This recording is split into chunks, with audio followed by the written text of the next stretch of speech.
Hi students, a very pleasant and warm greetings to you all. Hope you are doing good and we are seeing the introductions of your chapters, right? So last session we have seen the introduction about JavaScript. Before that we have seen the introduction of web page development using HTML and CSS, right? So we have seen the internet, email and we have seen about HTML, the structural tags in HTML and the formatting text, creating tables, lists and links of HTML. And also we have seen about adding multimedia elements and forms in HTML, right? And we have seen the cascading style sheet expansion or CSS expansions also. And before that we have seen about office automation tools, right? In office automation tools we have seen about word processor, spreadsheet and presentation. In word processor we have seen about OpenOffice Writer, and in spreadsheet we have seen about OpenOffice Calc, and in presentation we have seen about OpenOffice Impress. See, daily I am repeating the topics because you must know what are the use of the topics. So only I am saying this daily about this word processor, spreadsheet, presentation and all. At least you must know what is this word processor. Word processor means OpenOffice Writer is a word processor, or if using this OpenOffice Writer you'll be able to create a document, right? So only I'm saying this daily, as I'm repeating it daily. So you must know, when seeing OpenOffice Calc itself, you must know it is a spreadsheet. It is used to do calculations. And in presentation means, to do a presentation, we have OpenOffice Impress, right? And before that, we have seen the fundamentals of computer and working with the typical operating systems here in Windows and Linux, right? So here we have seen the introduction to computers, number system, and computer organization. And then we have seen the theoretical concepts of operating system and working with Windows operating system, right? And today we are going to see about control structures in JavaScript. Hope you remember the introduction about the JavaScript, right? Last session we have seen the introduction and you know what is JavaScript and how we'll execute the JavaScript, right? I said you in last session itself, we'll just include this JavaScript inside HTML and we'll be executing. And in the last session we have seen about the operators, dialog box and all, right? And today we are going to see the control structure in JavaScript. Okay, control structure means it is like a conditional statement. Okay, controlling the it will have a structure which controls. So it can be said as conditional statements. Some conditions will be there, and according to that conditions only the statements will be executed. Okay, so here conditional statement includes two types: branching and looping. Okay, branching means you know what is branch.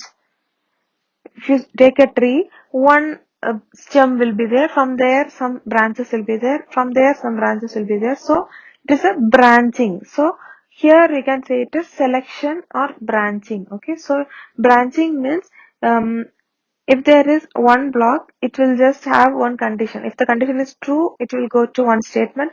If the condition is false, it will go to another statement.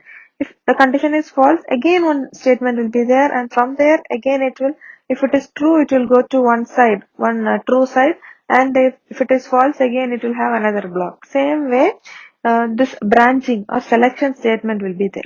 Okay, and looping in the sense, looping means it is from the word itself you can understand. Loop means it is a repetitive one. Repeatedly, again and again, the same statement will be executed, right?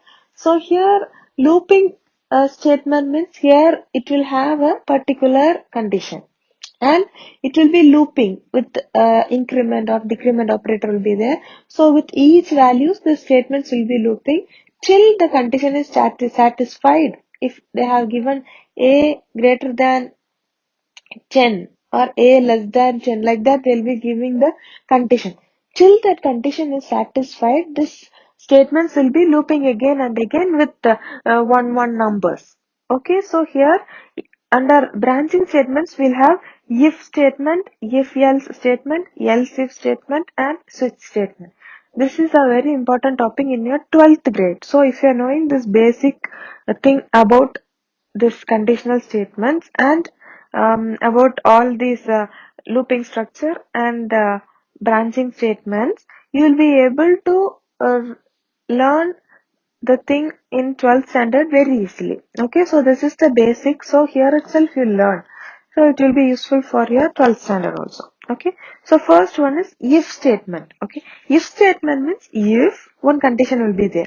If the condition is true, one true block will be there, that statements will be executed. That's all. If else, that is the next type of statements. If else means if one condition will be there. If the condition is true, it will execute a set of statements. And another one next else will be there. Else and another one set of statement will be there. If and one condition will be there, one set of statement will be there.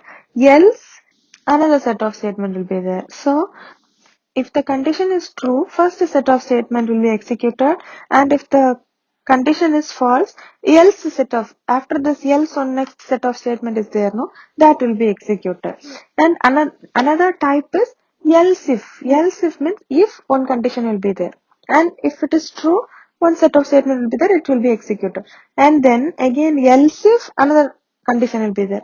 If that condition is true, next set of statement will be there, it will be executed. Like that, you can give a number of conditions by giving the word else if, else if, else if. In that line, you can give one conditions. So this will become a branching. It is like a branch, right? So these are all the branching statements. Okay. And then switch case. Switch case means case one or case one statement or condition will be there, and if it is true or if that particular case is given from the input, given as the input, that statement will be executed. Case 2, another statement will be there. Case 3, another statement will be there. So which case is given from the input, given as the input, that particular statement will be executed. Then you are learning this in detail, you will be getting the clear idea. In between each case, we'll give one break. Okay, if none of the case is that case and another one variable will be there, right? So none of the case selected means we'll be giving one default and another set of statement will be there, that will be executed. Okay, and the next you'll be seeing about this break and default statement, and the next one is looping structure. Looping or repetitive structure. Okay, looping or repetitive structure means here we'll have for loop, while loop and do while loop. Okay, here for loop, while loop and do while loop. For loop means for one initialization will be there. They will be giving one variable. We can give a variable there, any variable I is equal to 0. So it will start from 0, and then condition will be there, I greater than or equal to 10, and then another one increment or decrement, I plus plus or I minus minus, like that you will be giving. So till it reaches the condition, it will be incrementing, and this body of the loop will be executed. So that is for loop. Okay, and the next one is here also we'll have break and continue. About break and continue also we'll be learning here, and then we have examples also for all these statements. Okay, all these conditions we have examples which you will include inside this JavaScript, inside the HTML tag. Okay, and the next one is while loop. In JavaScript, if you see, this while loop is another basic loop, because this while loop will be used most commonly in most of the codings. See, in while loop, it is a very simple loop and it is the basic loop because it will have only the condition and the body of the loop. That means while, and then you will be writing the condition there. If the condition is satisfied, it will stop the looping statements. Okay, under this while condition, you can write the statements which has to be executed. It will be executing and it will check for the condition. If the condition is true, it will stop. Okay, so this is the while loop, and they have given an example of using while loop in JavaScript, which is included in this HTML program. Okay, and we have some rules also while executing the while loop. The step-by-step procedure is also given, and the other one is do while loop. Do while loop in the sense, first at least once the body of the loop will be executed, and at last the condition will be checked.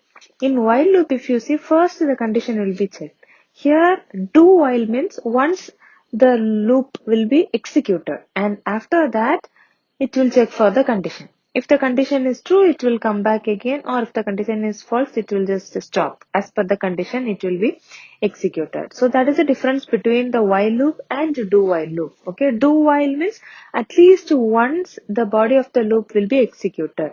Here in while loop, it will check for the condition, and according to that condition only, it will decide whether the body of the loop has to be executed or not. Right, so here they have given some exercises also for you here in JavaScript program. You'll be writing the JavaScript program to display odd numbers from 1 to n and to display any multiplication table as the user require. That is, you can use any dialog box, that is in prompt dialog box. In last session I have said you, in prompt dialog box you can get any value from the user, right? So using that prompt dialog box you can get the value, and for that particular value you can display any multiplication table.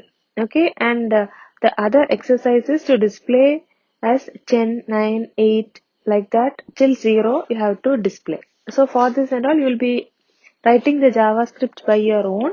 And the important thing is you have to be thorough with this conditional statements and this looping structure. Conditional structure means it will have if statement. Conditional structure will have branching statements and looping statements, right? So here branching statement, it will be having if else, else if, and switch case.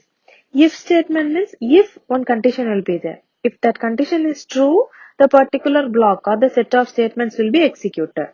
If else means same like if, you will be writing if one condition will be there, and if the condition is true, the statements or the set of true block will be executed.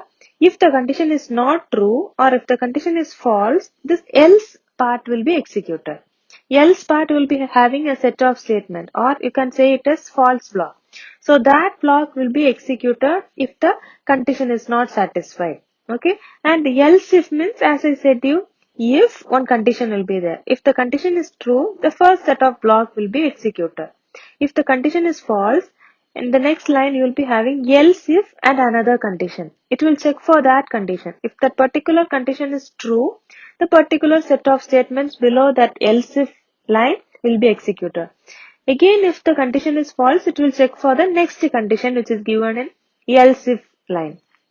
So you can give a number of conditions here in this else if statement. Okay, and so same like else if only, here you are having switch statement also. In switch statement also you can give a number of cases.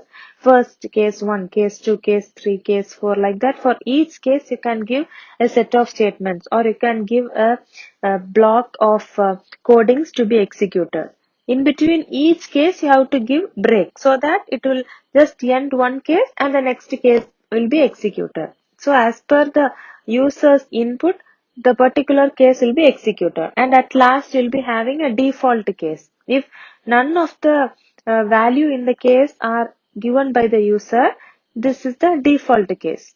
Any other values are given means this default statements will be executed. Okay, so here you'll be learning about break and default also, and after this you'll be learning about the looping statements. Looping or repetitive statement means for loop, while loop, and do while loop. As we saw, for loop means it will have three parts. First part will be the initialization, next part will be the condition, and the third part will be either increment or decrement condition. So if these three parts are there in a for loop, according to this part, initialization means it will have a value to initialize, right? So it will be initialized and it will check for the condition. If the condition is true, it will just stop the looping, and then it will check whether it is increment or decrement. If it is increment, it will add 1 to it.